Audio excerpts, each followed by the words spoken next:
huku ndani. Kwa kidogo tunaanza kidogo. Ila ni utani kwa tuweke. Kwa hiyo kwanza unatakiwa kujua changamoto kwamba je, chakula kimepikwa kwa standard? Je, share tunayokula siku zote ndio yenyewe? Unaelewana? Kingine, kuhakikisha mpangilio mzuri wa wanafunzi wakati wa kula. Nimesema lazima ujue wanakula wamekaa chini, sio nidhamu. Mnakula mnaanza kukimbizana, sio? Kwa hiyo lazima uangalie dishi gani siku hizi wanakula bila utaratibu. Unatuletea sisi kikosi cha usuluhishi cha kufanya mambo, tunaenda pale tunawaweka. Kiongozi wa mazingira, tutakuwa umeshapanga mpango kazi vizuri, maeneo ya kufanya usafi.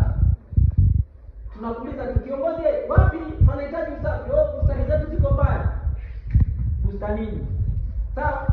Tunahitaji nyie mjifunze. Haya, kitu kingine